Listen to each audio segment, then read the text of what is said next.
There are lies you tell to survive, and lies you tell because no one would believe the truth. In a brownstone heavy with orchids and silence, a frightened typist walked in with nothing but her story, and a trail of smoke behind her. What followed was a case of forged wills, vanished trust, and a gift no one dared accept. Before we begin, I'd love to know where in the world you're tuning in from, and what time it is for you right now. Let me know in the comments. Settle in, because this mystery begins now. I've run errands for Nero Wolfe in all weather and under all manner of protest, but Tuesday's assignment ranked high on my list of ignominies. It involved poultry, but not in the criminal sense, unless you count the price tag on imported duck eggs as grand larceny. Fritz had run out of them. That's Fritz Brenner, our in-house genius in the kitchen, and a man who can make a quail blush with flavour. But he'd used the last of the precious ovals that morning, in some complicated dish that Wolfe referred to as œuf de canne sur canapé de misère, which I'm pretty sure translates to something fussy on toast that costs too much. Anyway, Fritz sent me, Archie Goodwin, out into the crowded avenues of Manhattan to hunt down a dozen duck eggs, unbroken and chilled, preferably from a specific Hungarian grocer 2 avenues over that spoke more goose than English. All this while, Wolfe remained parked in his office throne, tending to his orchids and avoiding exercise with religious fervour. It was, while I was elbowing past a German tourist trying to pronounce fennel, that I asked myself, as I often do in these situations, why a grown man of sound wit and excellent shoes should be buying waterfowl ovulations at 11 a.m. on a weekday. Still, I got the eggs. I always do. It's one of the burdens of working for a genius who treats breakfast like a chess match and expects the ingredients to perform an opening gambit. With the eggs nestled under my arm like Fabergé collectibles, I made a slight detour. A man has to maintain morale, and mine was lagging. Washington Square Park was just a few blocks off, and I had unfinished business of the brunette variety. The week before, while tailing a suspected embezzler with a fondness for park benches and bad poetry, I'd crossed paths with a young woman in a red dress who had smiled like she knew all my sins and was inclined to forgive at least a few of them. She was a secretary or a typist or something similarly underpaid, and she'd let me buy her a coffee from a street cart with more rust than beans. I hadn't caught her last name, but I remembered her laugh. It had texture, so I took the long route back, detouring past the benches and glancing at each face under a wide-brimmed hat or cheap perfume. I didn't expect lightning to strike twice, but I've been wrong before, which brings me to what happened next. She came toward me like a breeze breaking through August, heat, fast, breathless, and barely avoiding a collision with my duck eggs. She wore navy pumps, a pearl grey skirt, and the look of a woman whose morning had run far off script. "Excuse me, wait, you work for Mr. Wolfe, don't you?" she said. Her voice was steady, but only on the surface. You could hear the tremble underneath, like a violin string too tight. Her hair was chestnut, pinned neatly but rushing to escape. Her eyes darted behind her as if expecting to see someone, or something, close the distance. "That's right," I said, keeping my tone friendly. "Archie Goodwin, personal secretary and professional duck egg courier. You're interrupting a vital breakfast mission, but I'll let it slide. What's the matter?" Her fingers clutched her purse like it owed her answers.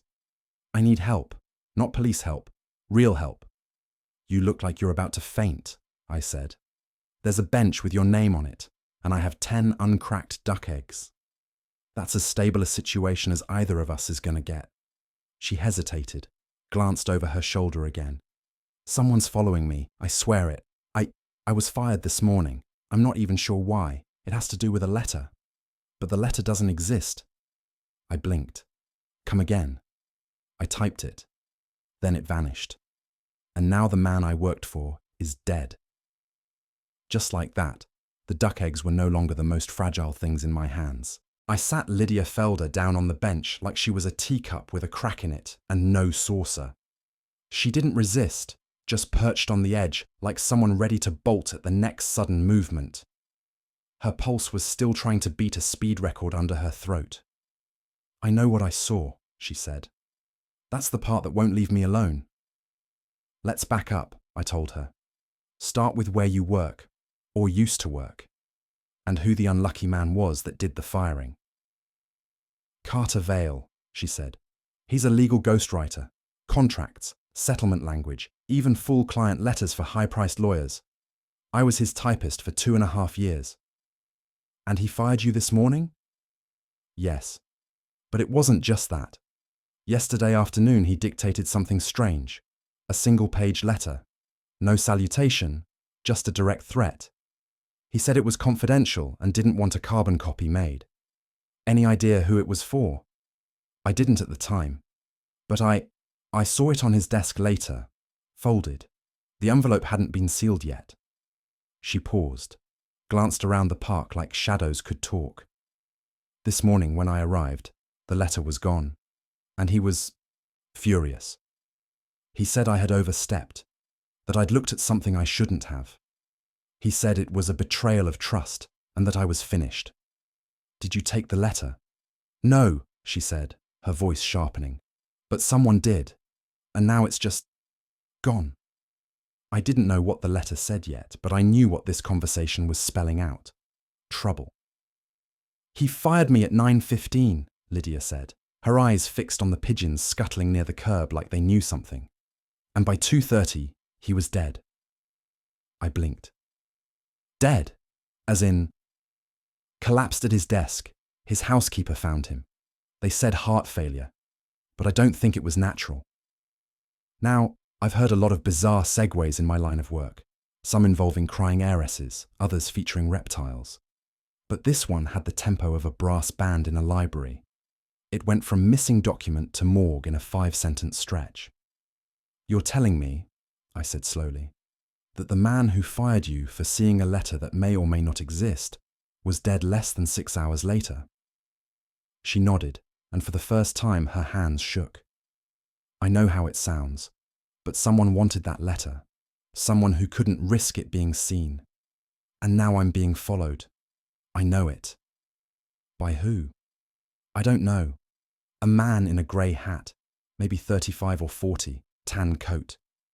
He was across the street when I left my apartment. Then again near the subway entrance. I might have imagined it, except the third time he started walking faster when I did." I looked at her carefully. The panic wasn't cheap. It wasn't put on like a bad scarf. It clung. "So, what do you want from me?" I asked. "I want Mr. Wolfe. I've read about him. He doesn't care about politics or reputations. He only cares about facts. He'll see what this is. He has to." That's when I made my second worst decision of the day. The first was agreeing to buy duck eggs. She didn't say please, but it was hanging there in the air like the scent of cold perfume. I glanced down at the egg carton, still miraculously intact, and made a mental note to explain the situation to Fritz before he declared a culinary emergency. "All right," I said, rising. "You're in luck. Wolfe hates moving and hates people, but he has a special category of irritation reserved for being proved wrong. If you can convince him something's off, you might just get his brain in gear." She followed me like a shadow with heels, keeping 2 steps behind, but close enough that if I tripped, we'd both go down. Her nerves were twitching, but not in the hysterical movie star way. It was colder than that, the way a hunted deer learns how to stand very still. "Do you carry a gun?" she asked suddenly. "Only on special days," I replied. "Like Tuesdays, when women with vanished letters and dead bosses appear before noon." She gave a half smile that lasted about a heartbeat. We didn't speak again until we reached the brownstone. Wolfe's brownstone. 3 stories of quiet luxury in West 35th, filled with good food, bad tempers, and more genius than the NYPD knew what to do with. I opened the door and let her step inside first. She looked around the hall like she was waiting for a trapdoor to open. "Is he kind?" she asked. "Kind?" I snorted. "No. But he's fair. And if someone really did kill Carter Vale to hide a letter, you've brought your fear to the right fat man. I shut the door behind us and led her toward the office. Wolfe didn't know it yet, but his morning was about to be ruined in spectacular fashion. When I led Lydia Felder into the brownstone, the scent of herb dressing hit me before I even got the door halfway open. That was good news. The bad news came from the direction of the dining room, where Wolfe's voice, deep, wrathful, and finely aged like a Bordeaux in a barrel of thunder, was addressing Fritz. I have told you, Wolfe thundered. Roquefort has its place, but not never in Romaine. Fritz, to his credit, didn't crack. Monsieur, I used a 1/4 ounce, shaved, with lemon. An affront, an intrusion. It swamped the anchovy entirely. Do you suppose Caesar himself would have tolerated such blasphemy? Perhaps, Fritz replied coolly, if he'd tried it. I cleared my throat, hoping to interrupt the salad war without ending up as collateral damage. Wolfe turned his head and spotted us. The moment his eyes landed on Lydia, and then on me, his expression dropped into something that made that Romaine feel like it was about to wilt in shame. Archie, he said, slow and icy, why are you escorting a stranger into my home while I am digesting a crime against Greens? Because, I said, she may have just walked in with a better one. Wolfe shifted in his chair with the kind of theatrical discomfort he reserved for in-person interactions before noon. Lydia sat opposite him, upright and pale, like a statue on the verge of cracking. I worked for Carter Vale, she began. I was his typist. He dictated a strange letter yesterday. I wasn't supposed to make a carbon. Then this morning— No carbon, Wolfe interrupted. On dictated correspondence. An unfiled original. He said it was private, she replied. Wolfe's mouth turned down at the corners, a visible expression of scorn. Continue. This morning he fired me, accused me of snooping, said I had no right to read it, but the letter disappeared. It wasn't mailed, and now he's dead. Dead, Wolfe echoed flatly. Collapsed hours after firing me. It was reported as heart failure, but someone's following me, watching. I don't feel safe. Wolfe turned his head slightly toward me, his left brow lifting 1/2 millimeter. Then he addressed her again, voice dry as cellar dust. Your typing may be competent, Miss Felder, but your drama is derivative. Threats, mystery letters, unexplained deaths. You've brought me the opening chapter of a Gothic novel. Her face coloured, but she didn't flinch. That was something. I leaned forward. Wolfe, Carter Vale wasn't just anybody. He ghost wrote for attorneys with clients who wear cufflinks that cost more than cars. If a letter went missing, one he dictated in secret, then turned up dead, that's not Jane Eyre, that's newsprint with teeth. Wolfe huffed. Your metaphors insult both fiction and journalism. She's not the story, I said. She's the footnote somebody's trying to erase, and somebody tried to run her down this morning on Prince Street. That got his attention. Not a lot, but enough that he reached for a handkerchief to dab his brow. She's lucky I turned the corner when I did, I added, unless you think midtown delivery trucks have developed a taste for typists. She is not the only woman in New York to believe herself watched, Wolfe muttered, nor the only one to invent threats from shadows. Paranoia is common currency in the city. Still, I said, maybe don't cash her out too soon. Lydia sat still, her jaw clenched, but not a word from her. She didn't beg. She let the silence speak for her. Wolfe reached for the beer I'd fetched him earlier and took a slow sip. That was progress. Lydia reached into her bag with the deliberate grace of someone pulling a match from a powder keg. What she set on Wolfe's desk was an envelope, plain, scuffed and sagging slightly with the unmistakable bulge of folded bills. Wolfe narrowed his eyes, but didn't touch it. There's 1,000 in there, she said. Cash, it's all I have. If you can clear my name, if you can prove I had nothing to do with Vale's death, I'll find a way to get the other 2. Wolfe didn't blink. He stared at the envelope like it had insulted his ancestry. I note the glue on the seal is inconsistent, he said after a beat. Cheap adhesive, likely moistened with perfume. Your own? She didn't answer. That suggests haste and a lack of elegance, he continued. Traits common to desperation. Desperate, she said quietly, is exactly what I am. His hand, fat and soft, moved half an inch. He didn't pick it up, just laid 2 fingers on the envelope and tapped once, like a judge pondering a verdict. I'd seen it before. That little gesture. It wasn't money that worked on Wolfe. It was the scent of something real. Something just slightly out of reach. Wolfe sat back and exhaled. One long breath, like he was shedding the weight of his own irritation. Then he reached for a fresh handkerchief, dabbed his forehead, and spoke without looking at either of us. Miss Felder, he said, if you are lying, you are not skilled at it. You are too still, too rehearsed. Amateurs practice posture more than motive. I'm not lying, she whispered. I believe you, he said, but only in part. You are concealing something, some detail, perhaps minor, that you think insignificant or dangerous. That is ordinary.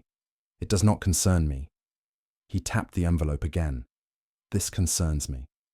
Then he turned his gaze fully to her. If you are mad, we shall soon discover it. If you are not, then you are bait, and someone very clever indeed has already taken a nibble. I couldn't help it. I grinned. And that means? Wolfe pushed himself upright with a grunt. It means, Archie, that we have accepted the case, and since I was denied a proper salad, I shall require an early dinner. Fritz must prepare something restorative. No cheese. He turned toward the plant room, already lost in thought. I looked at Lydia. Her shoulders slumped, just slightly. The game, as they say, was afoot, or in Wolfe's case, very reluctantly seated. Carter Vale's townhouse was the sort of place where silence didn't just linger, it practiced its posture. A handsome brownstone on East 84th, with manicured ivy on the brick and windows that probably hadn't been opened since the Coolidge administration. There were 4 locks on the door. I counted. It took the housekeeper a solid 2 minutes to unbolt them. She looked like she'd been vacuum-sealed in Starch and Duty. A tall, tight-lipped woman in a grey blouse that matched her expression. The name she gave was Finchley. No, Mrs. or Miss. Just Finchley. Yes, she said, which was already more hospitality than I expected. Archie Goodwin, Nero Wolfe's assistant. I'd like to take a look around. Of course you would, she muttered, but stepped aside. Inspector Kramer is in the study. Don't touch anything. You wound me, I said, brushing past. The front hall was all polished wood and whispers. Vale had taste, rich taste. Persian rugs, hand-carved panelling, antique umbrella stand, and the faint aroma of old books and paranoia. It felt more like a curated museum exhibit than a home, and yet something still felt tampered, not afraid, not grieving, just hushed. Like someone had turned the volume down after the climax. That was the first red flag. The second was the flicker of smoke wafting in from the back. My room, accompanied by a voice that was unmistakably built for scolding toddlers and suspects alike. Goodwin, came the growl. You always show up when I've just about finished cleaning the place up. Inspector Kramer stood in the doorway of the study like he'd been placed there by central casting. Cigar in hand, sleeves rolled to his forearms, jaw clenched like it owed him money. The room behind him looked like it hadn't had time to settle into being a crime scene. Just Vale's body missing, I assumed. Everything else was untouched, except for the air, which still crackled faintly with the scent of aftermath. Always a pleasure, Inspector, I said, stepping in. I brought my own gloves this time. Don't touch anything. I kept my hands in my pockets just to underline the point. Let me guess, I said. Doctor called it heart failure. You called it something else. No sign of trauma, no defensive wounds, no needle marks, no bruises. Nothing. But he yanked open a drawer from the desk and pulled out a paper bag. Empty stomach, no recent alcohol, no food in his system besides half a cup of coffee. That's it. Nothing in his gut to stop a man's heart. Unless it was fright, I offered. He looked at me like I'd recited a nursery rhyme in Latin. Or poison, he muttered. I don't like neat deaths. Neat means somebody swept before I arrived. I nodded toward the sofa. Mind if I poke around? Kramer gestured with his cigar. Be my guest. Just don't get any Wolfe on the furniture. Kramer leaned against the desk like it was an old friend who owed him an alibi. He took a puff of his cigar, then eyed me over the smoke. You're here about the girl, he said. Which girl? I asked innocently. He wasn't buying. Felder, Lydia. I've already got her on the board. Too pretty to ignore, huh? Too convenient, he snapped. Fired the day before. No alibi. Last one in the building besides the housekeeper, and now she's jumping at shadows and hiding behind Wolfe's fat back. She came to us scared, I said. Said she saw something. Said Vale dictated a letter that vanished. Kramer gave me a look like I'd confessed to stealing the crown jewels with a soup spoon. So she says. She didn't say she took it, just that it existed. She also didn't say who it was about, who it was for, or what was in it. That's not called helping, Goodwin. That's called dancing around obstruction. I shrugged. Sometimes people dance when they think they're next. Uh-huh. Well, your Miss Felder had motive, opportunity, and now she's got a mouthpiece. You can tell Wolfe that, until I see something better than sob stories and shadows. She's top of my list. I gave him a thin smile. He'll be thrilled. He grunted. Yeah, he usually is. I gave the study a slow once-over, while Kramer pretended not to watch. The place was so tidy it was unsettling. Either Vale had been the type who arranged his pens by alignment to true north, or someone had cleaned house after the fact. Then I spotted it, the wall safe. The painting above it had been shifted slightly off-center, and the edge of the frame still had a smudge where a thumb had grabbed it. The safe itself was open. Inside? Nothing but dust, an old ribbon spool, and a half-burned cigarette lying in the corner like a clue that hadn't yet realized it was one. I reached in and picked up the cigarette with my handkerchief. Kramer didn't stop me. That alone told me he'd already written it off. What's that? He asked anyway, like a schoolteacher testing a student who might surprise him. Cigarette. Burned halfway. No lipstick. No ashtray nearby. He grunted. Found it there. Just tossed. I raised it to my nose, careful not to let it brush my face. The smell was rich and musky, an exotic tang I didn't recognize offhand, but it sure wasn't Chesterfield's. Smell that?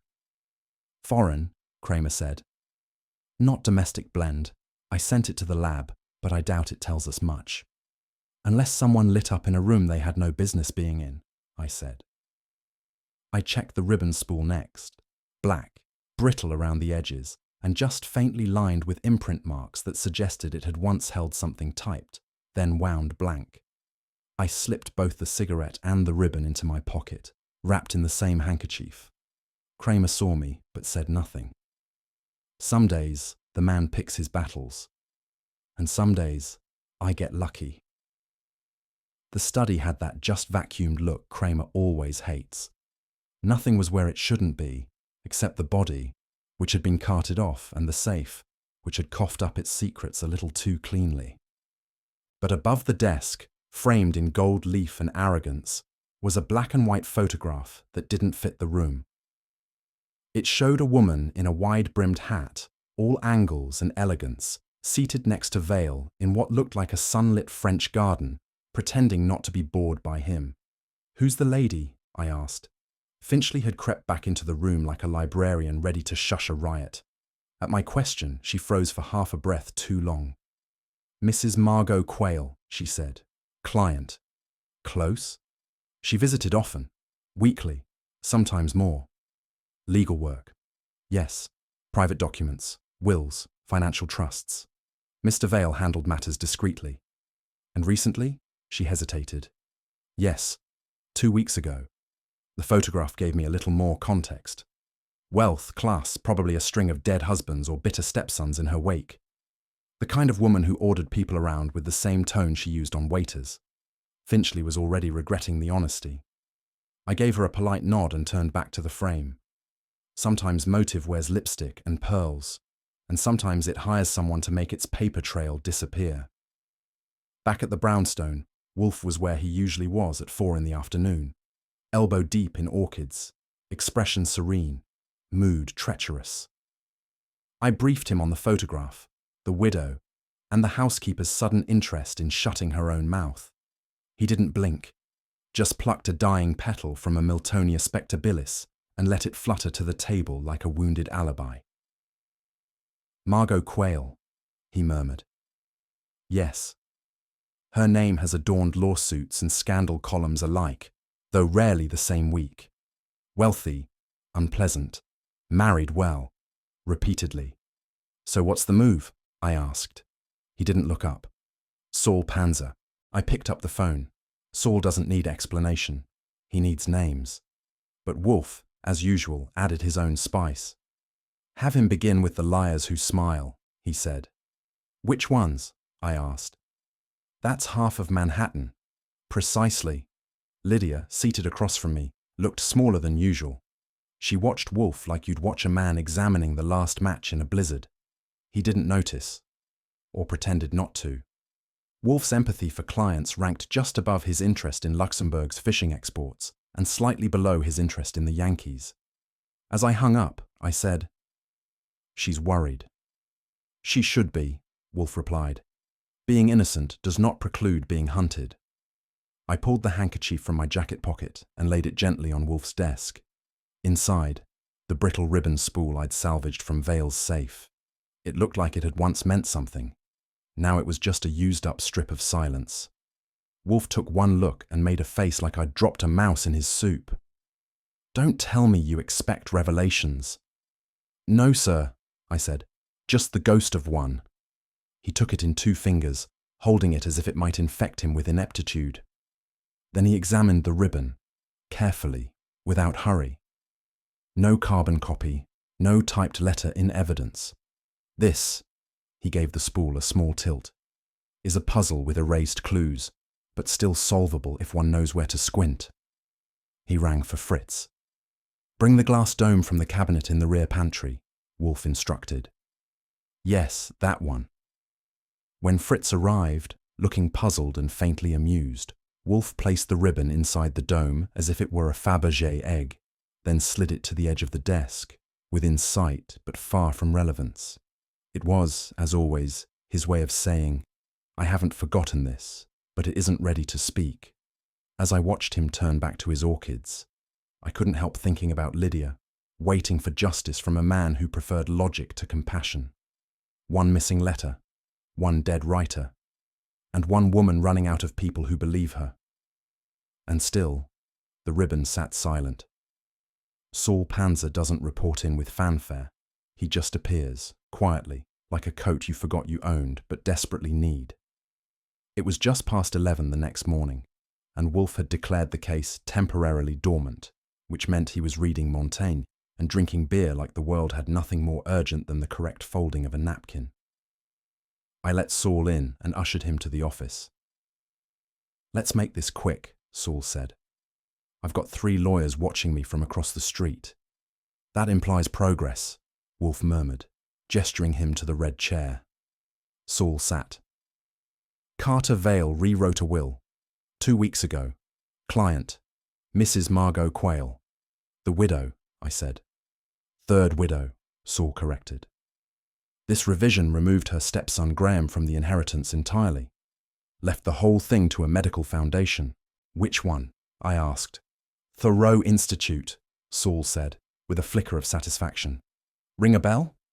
Wolfe closed his eyes for a long moment, then opened them like a man solving a riddle he didn't want to believe. "Thoreau." "The psychiatrist," I said. "The one Lydia claims the letter was about." Saul nodded. Wolfe grunted. "One's fortune is often less dangerous than one's heirs." "And," Saul added, "the revised will was typed. Vale's office insists no carbon was made. It vanished after it was signed. Only the original remains, filed with the lawyer. But the typist, fired the next day." That got a longer grunt. Wolfe swiveled in his chair toward the window but said nothing. Saul, knowing better than to press, stood to go. I stayed still, watching the gears turn under Wolfe's silence. When they did, the sound was always quiet, but final. Tracking down Graham Quayle wasn't hard. Tracking him in a good mood would have required divine intervention and a time machine. He was holed up in a smoky little club on West 58th, pounding piano keys like they owed him rent. The place smelled like gin, dust, and unrealized ambition. The bartender pointed me to the back, where Graham was throwing sheet music into a satchel like it had personally insulted his tempo. "Graham Quayle?" I asked. "If you're with the Foundation, get bent," he snapped. "Not unless Nero Wolfe opened one in the last hour." He paused, looked me over, then went back to stuffing pages. Private eyes. Of course. That woman won't stop. Which woman? He glared. Margot, my loving stepmother, the human iceberg. I pulled up a chair without being invited. "Tell me about Carter Vale." He laughed, bitter and low. "That pencil-necked ghost." I told him what I thought of the new will. Told him he was a coward hiding behind typewriter keys. You know what he said? That he couldn't sleep. That he thought he'd done something awful. And then I left. I didn't kill him, if that's where this jazz is going. Seems convenient. He stood up, eyes wild. He wasn't worth a flat note, and I wouldn't give Margot the satisfaction. I'll contest the damn will, not torch the typewriter. Anyone confirm your whereabouts? I was here. Ask the barkeep. Or don't, I don't care. But if Margot's house of cards falls, I'll be the one dancing on the table. Alive. I left him fuming and half drunk on smoke and spite. I didn't believe he'd killed Vale, but I believed he could have yelled him into a second heart attack. It was supposed to be a routine check-in. I'd called Lydia to meet me on Prince Street, near an old bookshop Wolfe occasionally raided for obscure culinary manuscripts. She sounded tired, but agreeable, said she'd be there in 10. She arrived in 7, and didn't see the delivery truck until it screeched to a halt 3 feet from her knees. I was across the street, mid-sentence with the bookseller, when I saw her stumble, then drop her bag. A man in a tan coat had been near her, close enough to graze her shoulder, then bolted the moment the truck's brakes screamed. By the time I made it to the curb, he was already gone, swallowed into a crowd of umbrellas and taxis.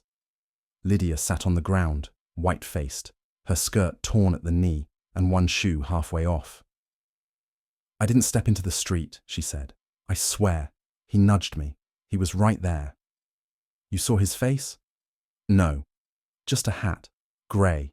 Maybe plaid." "Come on," I said, helping her up. "Let's get that knee looked at." At the clinic, the nurse offered iodine and unwanted cheer. Lydia sat quietly, wincing with every dab, her eyes locked on the door. I called Wolfe from the waiting room and gave him the rundown. When I got to the push, there was a pause on the line so long I thought we'd lost the connection. Then came Wolfe's voice. One word. Flat. Final. Unacceptable. That was Wolfe's version of rage. And if I knew the man, and I did, it meant things were about to get very, very personal. Back at the brownstone, Lydia sat in the red chair with a teacup shaking just slightly in her hand, like it was sharing her nerves. Wolfe sat behind his desk, arms folded across his equator of a stomach, staring at her with a look that suggested he could recite her grocery list from posture alone. He'd asked precisely 2 questions since I'd reported the incident on Prince Street. Then, with a sigh of operatic weight, he turned to the dining room and bellowed, "Fritz! Proper tea! No lemon!" That alone was worth the price of admission. Wolfe didn't normally grant tea unless a guest had either survived a war or was about to trigger one. He looked back at her, eyes like microscope lenses. "Miss Felder, it is now evident that your peril is not theoretical." Lydia blinked. I didn't. "Miss Felder, not the girl, not this person, not the typist." Wolfe only used surnames with an honorific when he considered someone 2 things, a client or a corpse in the making. I leaned against the bookcase and muttered, "Congratulations, you've been promoted." She glanced at me. He only uses your surname, I said, if he thinks you might die, or be useful, sometimes both. Fritz arrived with the tea, warm and steady, and poured with the same calm he used to debone trout. Lydia took a sip, and Wolfe steepled his fingers. If someone indeed tried to kill you, he said, we must now discern whether it was out of fear or habit. The cigarette stub had spent the night in one of Wolfe's cut-glass apothecary jars, sealed like a rare insect. I brought it out that morning and handed it to Saul, who eyed it like it owed him a confession. It didn't take him long. That's Macedonian, he said, dropping into the red chair and brushing lint from his lapel.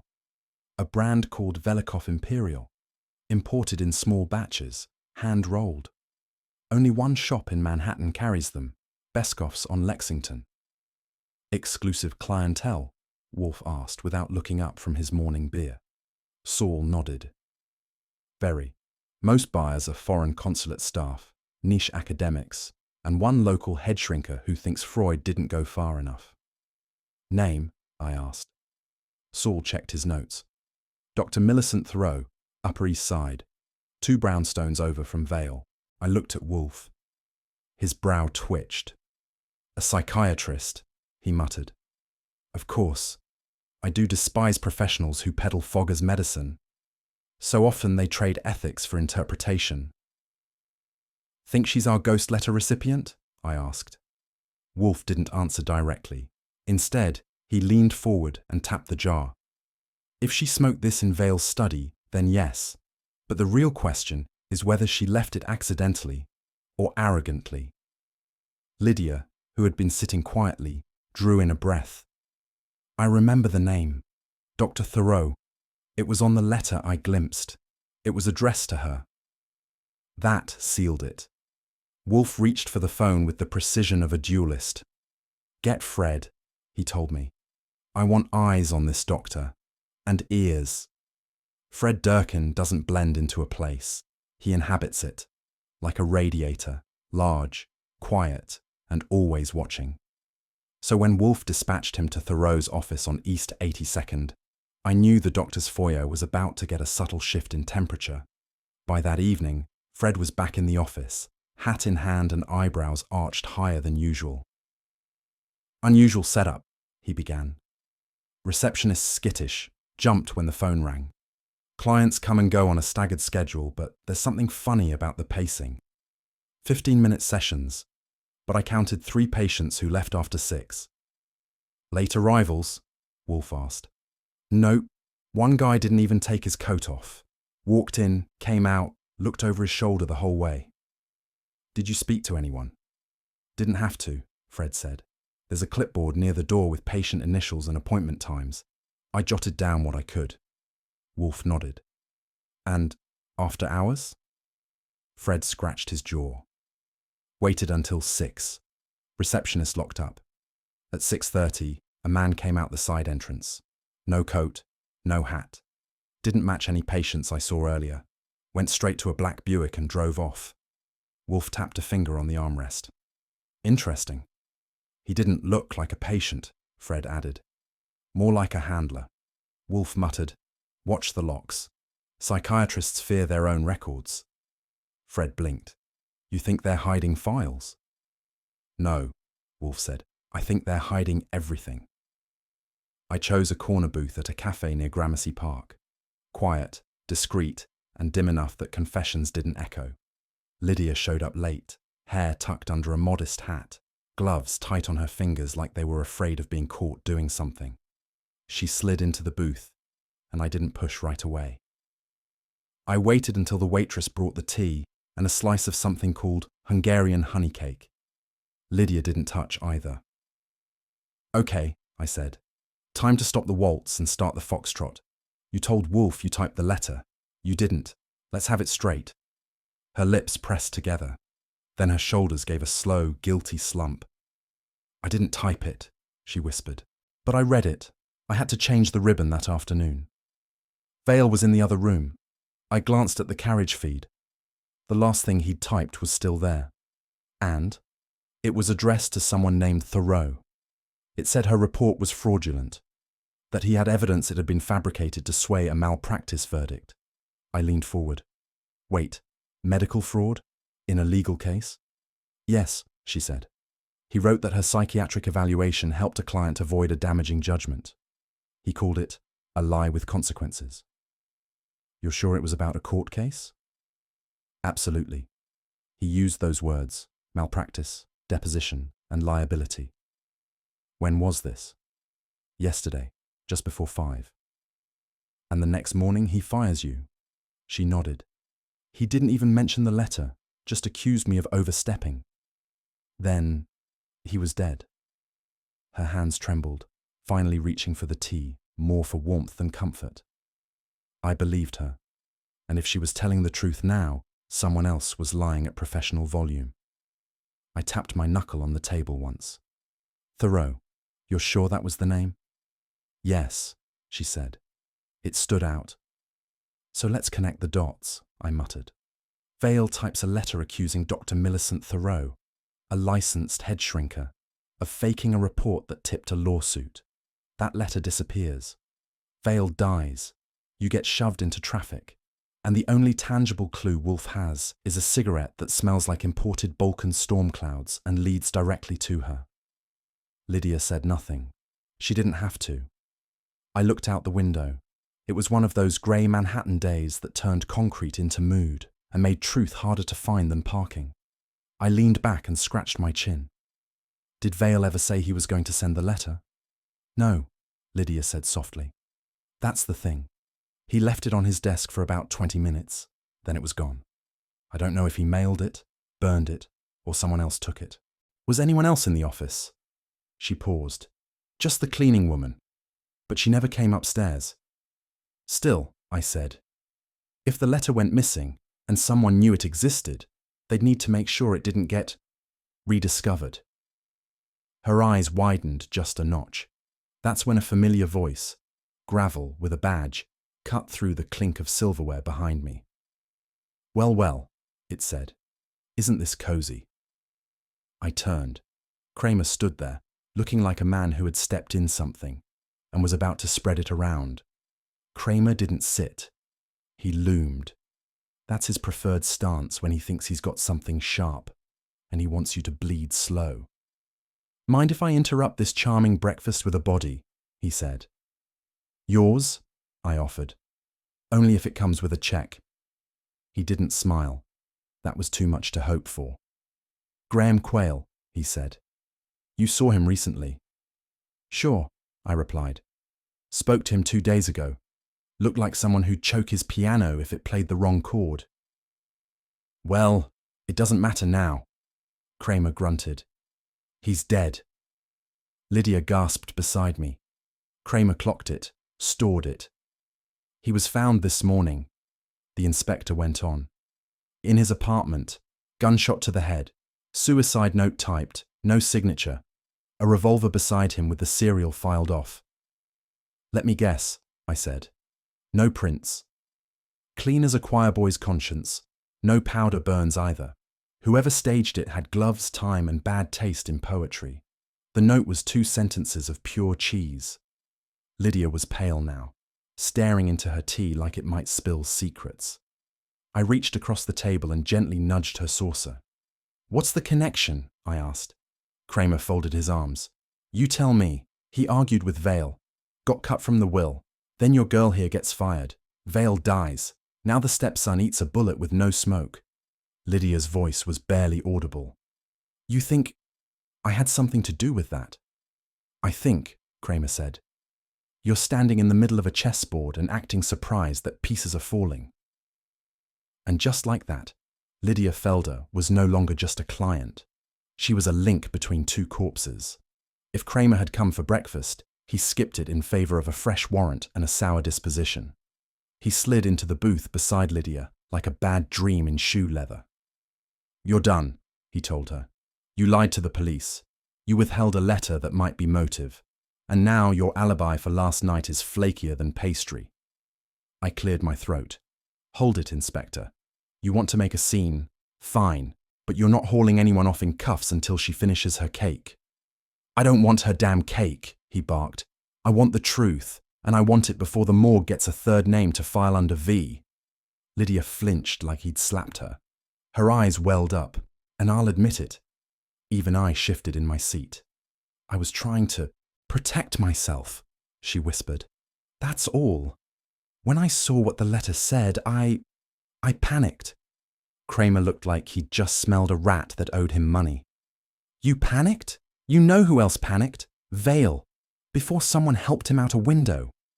I didn't kill him. Then start acting like someone who didn't. That's when I stood. If he'd reached for the cuffs, I'd have had to make a judgment call between loyalty and a fractured jaw. Inspector, I said, you want movement on this case, fine. But if you take her in now, you'll never see the bottom of this pit. She's scared, not stupid. Give us 1 hour. He didn't like it, but his lips tightened, and he gave me a nod that meant, your rope, Goodwin. Hang yourself. I dug for change, found the cafe phone, and dialed home. Wolfe answered. Yes? We've got smoke, sir, and maybe fire. Bring her, he said, and him. Immediately. Wolfe's study had that extra shade of silence it gets when something is rotting just under the floorboards. The orchids were watered, the globe was still, and Fritz had brought out sherry without being asked, always a sign we were tiptoeing around real trouble. Lydia sat stiffly in the red armchair. I stayed near the bookshelf, half guard, half witness. Kramer planted himself where he could glare, and Wolfe, of course, occupied the throne behind his desk, like a mountain that sniffed at lesser weather. You will speak now, Miss Felder, Wolfe said, his fingers steepled. Fully, precisely, and without embellishment. I require the names mentioned, the language used, and the sequence in which it was presented. Lydia took a shuddering breath. The letter was addressed to Dr. Millicent Thoreau. It accused her of submitting a fraudulent psychiatric evaluation on behalf of a patient named Margot Quayle, Graham's wife. The report claimed she was mentally unfit, which may have helped dismiss a malpractice lawsuit against her. Wolfe didn't blink. And Mr. Vale possessed evidence to prove this claim. Yes. He mentioned records suppressed, testimonies ghostwritten, and an invoice for services paid in advance. That's what he wrote. Kramer grunted. You remember that much after just reading it once? I read it twice, she said. And then the letter vanished. Wolfe's lips curled. If true, the letter was both a warning and a key, and someone burned it to lock the door. His orchid-gloved hand tapped the desk. Once. Twice. It didn't tap again. I'd seen that rhythm before.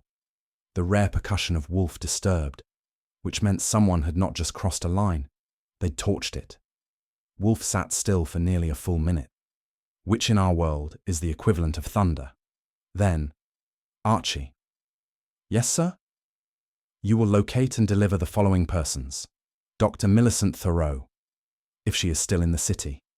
Mrs. Margot Quayle, wherever she is nesting. Miss Cecily Dornan, the receptionist, and any others whose fingernails are clean and consciences not. Want me to polish the brass while I'm at it? He ignored that. Their secrets are the glue. We must pry. Kramer stood. You're taking over the investigation, Wolfe. I'm preventing the next obituary, Wolfe replied. You may assist or obstruct, but you will not delay.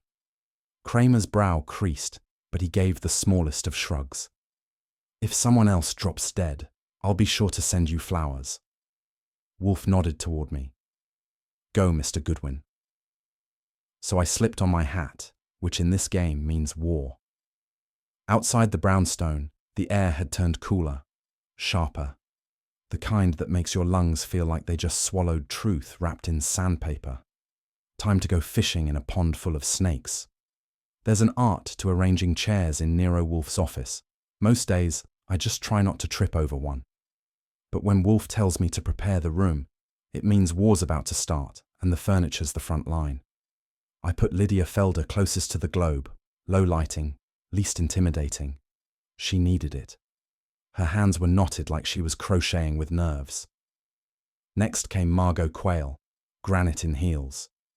She swept in like the brownstone owed her interest, sniffed the air like it offended her, and sat without a word. Third was Dr. Millicent Thoreau, who had the kind of smile you see on a cat right before it dismembers something.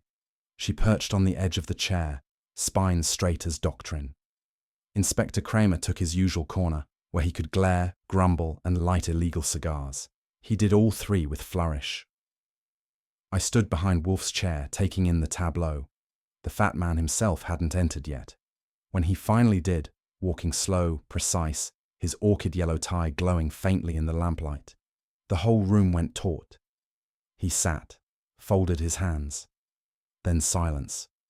No clearing of throat, no polite nonsense. Just 5 people, and a silence that had mass.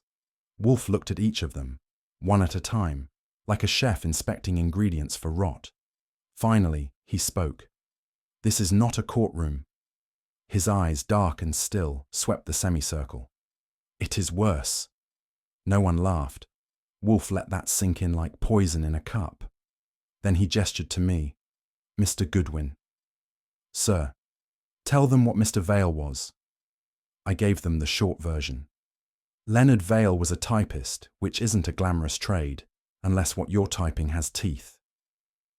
He'd been hired to transcribe a letter dictated by one Lydia Felder, only he didn't deliver it. He kept it, read it, knew what it meant. And then he died. Wolfe inclined his head, pleased. "Yes. But the letter was not addressed to Mr. Vale. It was intended for Dr. Thoreau, warning her that her involvement in a fraudulent diagnosis had become known, and that her collaborator, Margot Quayle, had profited by it." Margot crossed her legs. "Alleged collaborator," Kramer muttered. "You're all going to be alleged until Wolfe blows his gasket." Wolfe ignored him. Graham Quayle, the murdered man, had recently learned that his inheritance had not been lost in a bad investment, as his wife claimed, but diverted into accounts benefiting her. He lacked proof, until he encountered Mr. Vale, who was holding a loaded gun in the form of that letter. He paused, savouring the silence.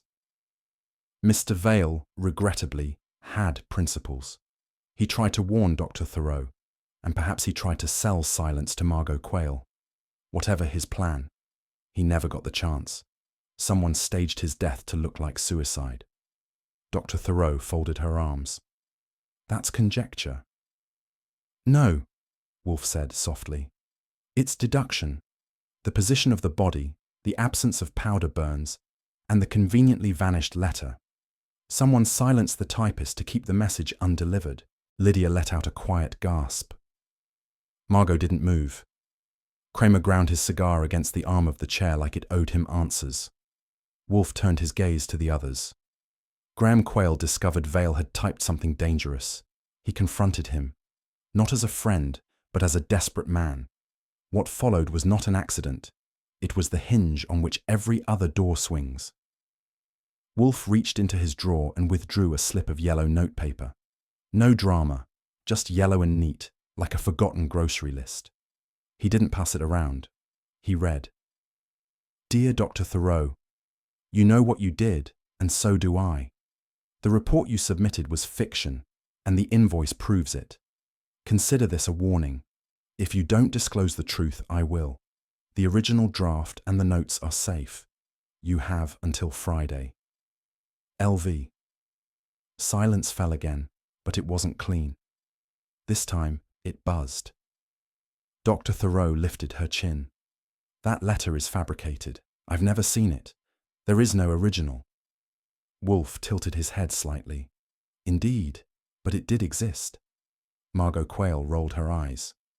"Even if it did, who would believe a typist over a doctor?" Wolfe's voice was silk. "A jury. A man who had recently discovered his wife's duplicity. Or a partner concerned her license was about to be revoked. It only takes one." Dr. Thoreau's lip curled. "Then produce it." "I cannot," Wolfe replied. "It was destroyed, but not before it was read." Kramer cut in. "Who saw it?" I spoke. "Lydia did.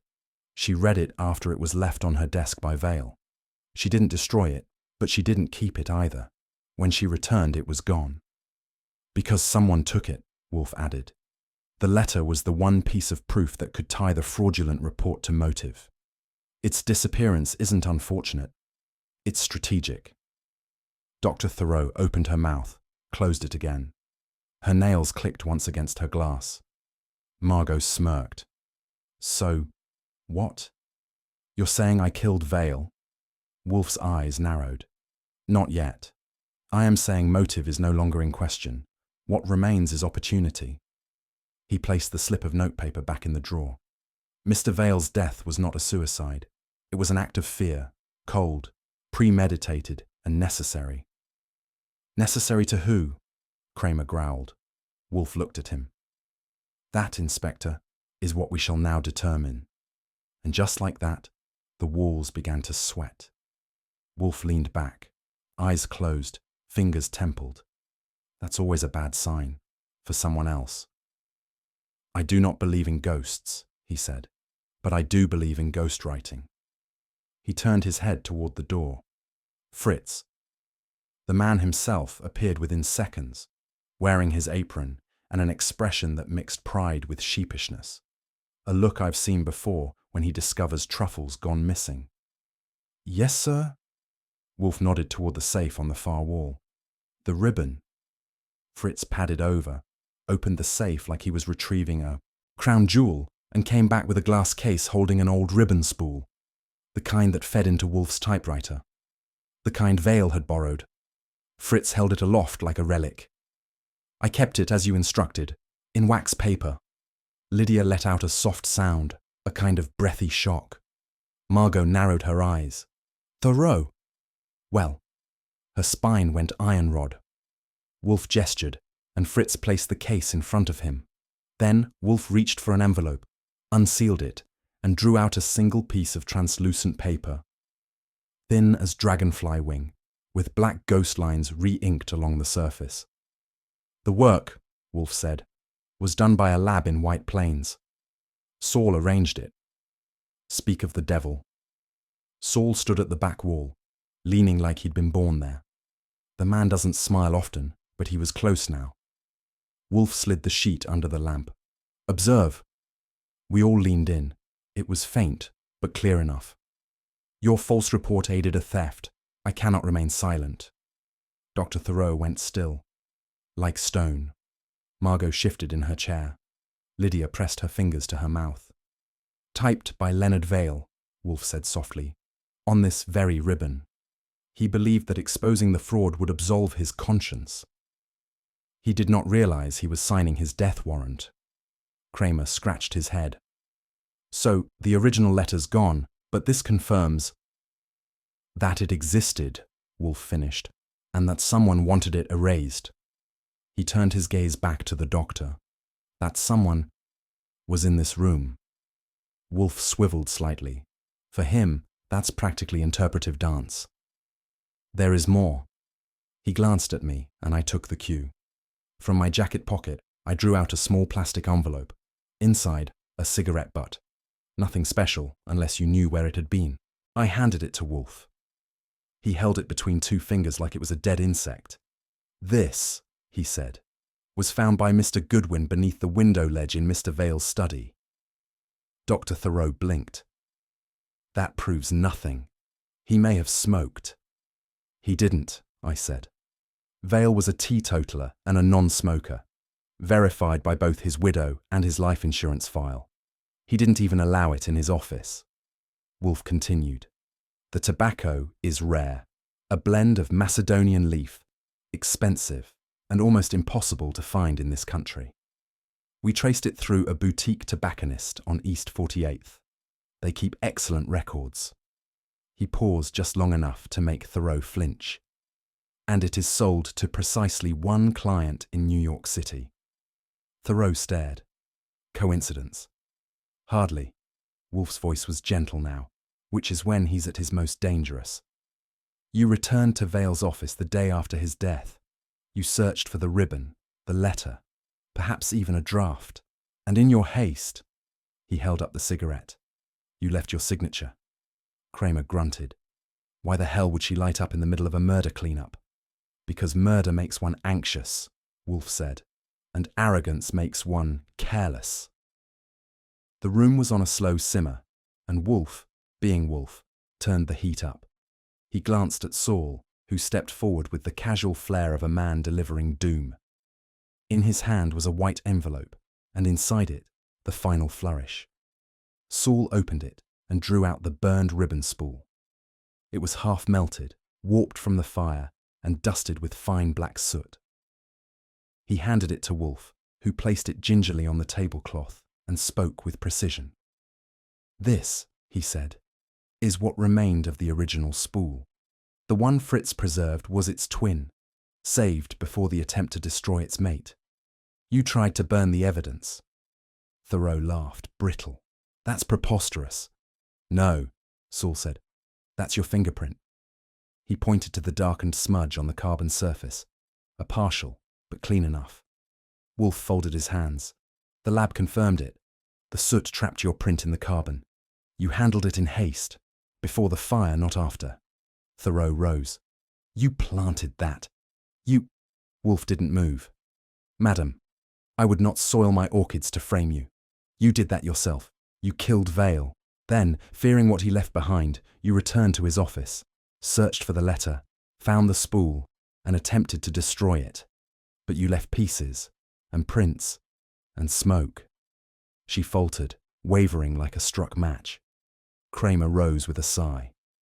"Millicent Thoreau, you're under arrest." Thoreau turned to Margot, then to Lydia. Both looked away. "Idiots," she muttered. Kramer took her by the elbow. "Save it for the jury." As the door closed behind them, Wolfe finally exhaled. "I abhor violence," he said, "but even more, I abhor unpunished fraud." He turned his eyes to Margot Quayle. "I believe you have an inheritance to return." Wolfe didn't speak right away. He gave the room a long, quiet moment to digest the scent of confession, warm and thick as overcooked cabbage. Then, with an arch of one imperial brow, he pronounced judgment. Dr. Thoreau's motive was not passion, nor greed in the vulgar sense. It was preservation, of status, of license, of the fiction she peddled under the guise of psychiatry. Kramer grunted. "You saying she killed Vale just to keep her job?" Wolfe narrowed his eyes. "More than a job, her livelihood, her prestige. Exposure of the forged trauma report would have brought disciplinary review. At minimum, revocation of her medical license. At worst, criminal prosecution for aiding and abetting insurance fraud." Thoreau sat rigid, her face a mural of disdain chipped by panic. "She believed Vale would destroy her," Wolfe went on. "So she destroyed him. A simple transaction. One lie erases another." Margot Quayle rose, pale but deliberate. "She was only doing what I asked," she said. "It was my fault. I needed the payout too." Wolfe turned his head with the precision of a tank turret. "Miss Quayle, I suggest you hire a new psychiatrist. And a better liar." That one hit. Her chin trembled for just a moment before she sank back into her chair. Wolfe lifted his gaze to Kramer. "The court may find room for nuance, but do not mistake the varnish for the wood." Kramer said, "She'll get nuance. At arraignment." Kramer didn't linger. When he moves, it's not ballet, it's demolition. He crossed the room in 3 strides, yanked Thoreau up by the elbow, and without a word, snapped the cuffs on with a sharp metallic finality that might have been music if you liked percussion. "Dr. Millicent Thoreau," he said, gravel in his voice, "you're under arrest for murder." She gave no reply, just the faintest flicker of disbelief, like she still couldn't believe it hadn't worked. The smokescreen, the letter's destruction, the cigarette, the bluff. Behind her, Lydia exhaled audibly, like she'd been underwater for hours. Her eyes glistened, not with tears, but with air. The first true breath she'd taken since Vale died. Kramer looked at Wolfe. "Thanks for the mess." Wolfe didn't stand. He merely tapped the tip of his index finger against the armrest. "Confession is tedious," he said. "Proof is elegant." Kramer snorted. "Yeah, well, Justice is paperwork. They left, the echo of their footsteps receding into the hall. Silence reigned. I stood by the desk, looking at the burned ribbon, the re-inked ghost, the wreckage of 2 reputations and 1 corpse. Some folks lie with typewriters. Wolfe types with silence. And somehow, that always writes the truth. Inspector Kramer wasn't built for gracious exits. He's more the type to leave a room like a wrecking ball leaves a wall, with a bang and a dent. Dragging Dr. Thoreau in tow, he stopped at the threshold of Wolfe's office and turned, his lip curled like a man who'd bitten into a lemon and found a nail. "One of these days," he growled, "I'm going to solve a case without that damned orchid collector outthinking me." Wolfe, who hadn't risen from his chair, of course not, that would involve exertion, reached for a maroon handkerchief and gave the corner of his mouth a dab. "Unlikely," he said dryly, "but not impossible." That earned a grunt, no more and no less, from Kramer. He gave Wolfe one last glare, then shifted it to me. That was my cue. I gave him a mock salute, nothing too snappy. I like my wrists unbroken. "You almost had her," I said, "if you had a greenhouse and 3 tons of ego." Kramer barked a sound that might have been a laugh in a less hostile environment. Then he turned and vanished down the hall, dragging the doctor and his pride with him. Behind me, Wolfe let out a long breath that could have knocked the petals off a chrysanthemum. "Archie," he said, "see if Fritz has finished preparing dinner. I require sustenance." "That makes 2 of us," I said, and followed the inspector's ghost out of the office, leaving behind the smell of justice. Slightly scorched, lightly floral. Lydia Vale was still sitting in the red wing-back chair, hands folded in her lap, like a schoolgirl who'd been called to the principal's office and miraculously survived. Her wrists trembled slightly, but her eyes were dry. No tears, no theatrics. Just the kind of stillness that comes after a storm, or maybe after a long sentence that's just been lifted. Wolfe, still stationed behind his desk, gave her a slow, thorough look, the kind that peels back pretense like an onion skin. "You may consider yourself cleared," he said, "by the authorities and by logic. In my experience, the latter is the more durable." She nodded. "Thank you, Mr. Wolfe." He blinked, and I could practically hear the shutters slam shut. "Sentiment is inefficient," he said. "You were sufficiently unremarkable to be believed. That is the highest compliment the truth can afford." That one went down like cold soup, but Lydia didn't flinch. She stood, nodded again, and looked at me. "I suppose this is goodbye." I offered her my arm. "For now. Let's make sure the cab doesn't run you over on the way to freedom." In the hallway, she paused by the front door. Her fingers touched the doorknob, but didn't turn it. "Do you think anyone will ever believe I didn't lie?" she asked, soft as thread on linen. I shrugged. "Me? I never doubted it. Wolfe, on the other hand." She smiled, not wide, not bright, but real. Then she stepped outside and vanished into the dusk, like a period at the end of a complicated sentence. That evening, the scent of pork tenderloin in apple glaze drifted through the brownstone, like a herald of better times. Fritz, wearing his apron with the same reverence a priest gives vestments, had outdone himself, again. We were 2 bites into dinner when the phone rang. Fritz answered, returned, and handed me a folded edition of the Evening Gazette with a frown. "Telegram came in with the headlines," he said. "Postman brought it half an hour early. Uncivilized." I opened the paper, scanned page 3, and whistled. Well, I said. "Listen to this. Probate challenge expected in Vale Estate. Ms. Margot Quayle's revised will, signed only days before her fiancé's death, is being disputed by Graham Vale's cousin, Albert Denham, who has retained legal counsel in Albany. Allegations of undue influence forthcoming." Wolfe didn't even glance up from his plate. "Legal vultures," he muttered, slicing into his pork. "And moral hygiene are 2 distinct pursuits. One feeds on carrion, the other attempts to purify it." "That's poetic," I said, "but they both end up circling the same corpse." He grunted. which, for Wolfe, is an acknowledgement of wit bordering on affection. Fritz brought in a second decanter of Malmsey and a tray of poached pears. "Justice," Fritz said brightly, "goes best with dessert." I nodded. "And nothing ruins it like family." Wolfe buttered a roll without looking at either of us. The dead rarely lie, but the living do it for them. Another bite, another silence. Outside the wind stirred. Inside the case was closed, but the typewriter, well, it might still remember. By mid-morning, the brownstone was back to its usual climate, quiet, fed, and slightly smug. I was in the front room juggling invoices when the doorbell rang. Fritz, always faster than he looks in an apron, beat me to it. He returned moments later bearing a parcel wrapped in butcher's paper and twine, his face brighter than a sunrise soufflé. "From Radzinski's Delicatessen," he announced, as reverent as a monk handling a relic. "A whole Hungarian ham, with cloves." There was a small card attached. I peeled it off. "To Mr. Wolfe and Mr. Goodwin. Thank you. LV."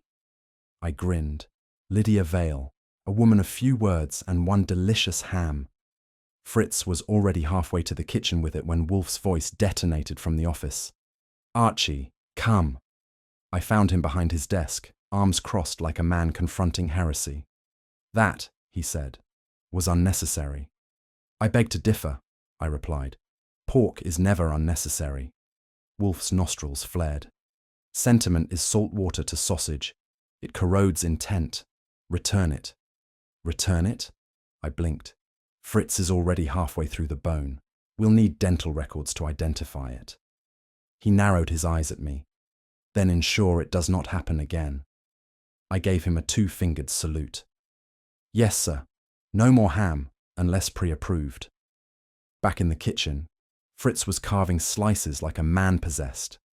I didn't have the heart to tell him, or maybe I just didn't have the stomach to say goodbye to lunch. Lydia showed up again the next day, unannounced, but not uninvited. She wore the same coat, a different scarf, and a look that hovered somewhere between cautious gratitude and low-key regret. She didn't sit. Wolfe didn't offer.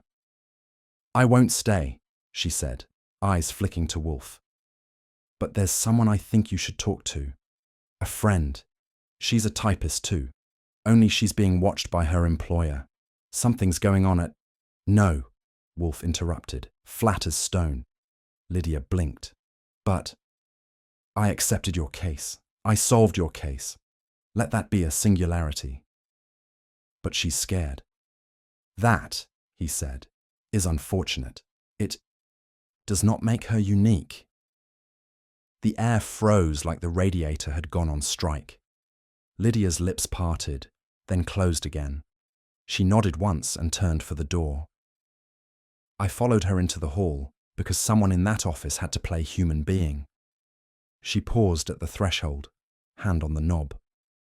"I thought you helped people," she said softly. I shrugged. "We do, just not on Wednesdays."